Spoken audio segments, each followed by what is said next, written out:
Hi, it's Matt Edwards from AussieTheatre.com, and I'm here with Josh Piterman at rehearsals for the production company's Kismet. So Josh, can you tell us a little bit about Kismet and your role as the Caliph in the show? Yeah, right. It's Kismet, a musical Arabian night. Yeah. And basically, when we think of an Arabian night, we think of Aladdin. And it has that kind of Disney element to it, and the story is not dissimilar. So for people who don't know the story, it's on those kind of lines. And there's some really kind of very Disney-like characters, and I guess the Caliph, in a way, is a kind of cross between Aladdin and Jasmine. He has that kind of prince thing that Jasmine has, but obviously he's male, so there's the kind of cross thing going on there. And it's a kind of beautiful love story for me. And that's one section of the story, but I don't want to give away too much. No, but a lot of the music that you're seeing is like Kismet. The music is old style music. Very old. Sweeping. Yeah, like orchestrations are beautiful. Gorgeous. It's a stunning piece. It's obviously taken from Borodin's score, so it's just beautiful music to sing. Really, once again, Khalid gets to sing these stunning romantic pieces. Stranger in Paradise, This Is My Beloved. They're just gorgeous, kind of lush, really rich songs to get stuck into. Yeah, nice. And we've actually heard the costumes in this are absolutely phenomenal as well. Yeah, they're outrageous. Kim Bishop has done just a phenomenal job. It's the production company. We get 2 weeks to put this thing on, and it's like he's spent his whole life creating these incredible costumes. So they are, as you said, phenomenal. Now, talking about the production company, is this your first production company show? It is. Right. It is. Which How is great. are you finding it? It's like putting on a full production. I know. It is a full show, but in 2 weeks. I know. It's crazy. But it's kind of fun. You just work at this kind of epic speed. Yeah. And I guess you kind of go into it knowing the material to an extent. You want to kind of have your lines down and have the score kind of really familiar. So you just kind of get onto the floor and just make kind of choices and character choices rather than feeling like I've got this kind of script in my hand. And, right. Yeah. It's kind of getting rid of some of the crap, actually. It's making you sort of make bolder decisions. Yeah, you just kind of go, I'm going to go for it. Yeah, totally. Yeah, great. It sounds like a really interesting process. Definitely.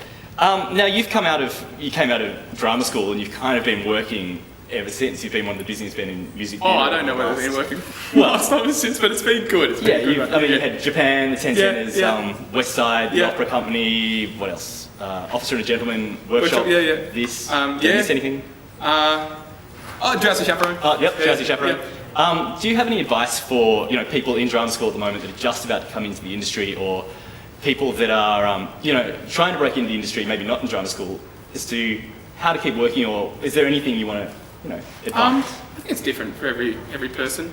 I guess for me it was about focusing on those things that I thought I could be really good at, and really getting stronger at those things, and really working disciplinedly on those things, if that makes sense. Sure. I was like that at drama school too. There were my passions, and my passions was really singing and acting more than dancing. Yeah.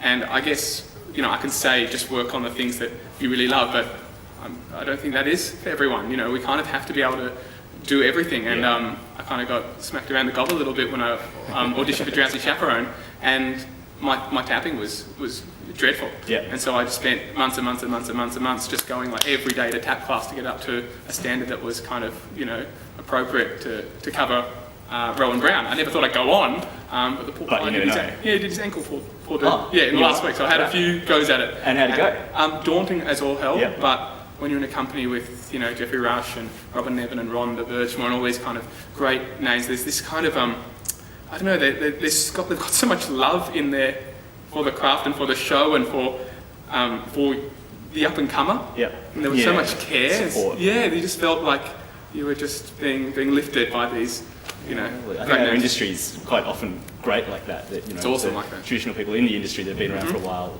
do offer a lot of support. Yeah. So I guess my advice would be just to work your guts out. Yeah. And I guess the thing that maybe some of the academies don't teach so much is that you kind of have to treat yourself a bit like a business. Yeah. Like you have to go, I'm J. Piterman Proprietary Limited, and you have to, work that business aspect of it. Yeah. And that's maybe a sad truth, but a truth nonetheless in the industry. Yeah. Yeah, it's great. Last year was a big year for you, obviously, Yeah, it's massive. the shows and everything, plus getting married, Yeah, getting yeah. a house and everything. Yeah. How do you feel? Like, did it take its toll, that everything going on in your Yeah. personal life and your Yep. professional life? Totally. And I came out of West Side, and I guess, apart from auditioning for this show, kind of early in the year, I really kind of took myself out of the biz. Yep. For a few months, I just needed 10 weeks of just home stuff, spending time with Hayley, my wife. Yeah. And just kind of normalising, I guess that's the best way to describe it, my life to an extent. And then gearing up to this process and, getting back into the audition circuit and all that kind of stuff, I feel like the motor's running again, but I definitely needed to turn the car off for a bit. Recharge. Yeah. Yeah, great. All right, well, last question that we ask everyone on AussieTheatre.com. Yep. Kismet, who's your show crush? Showmans. I guess it's hard to say. Mitchell Butel is pretty sexy. No, definitely Janet. It's an easy one. We have a really fun off-stage relationship as well as on-stage. We met through the auditions, and once we knew we got the roles, we started hanging out a bit. And it's always really nice to do that with your leading lady. And she's just a gorgeous person, so it's really nice to hang with her both off-stage and on-stage. And yeah, she's my showman. Yeah, great. Yeah. Well, thanks very much, mate. Thank you. It's been Matt Edwards with Josh Piterman for AussieTheatre.com.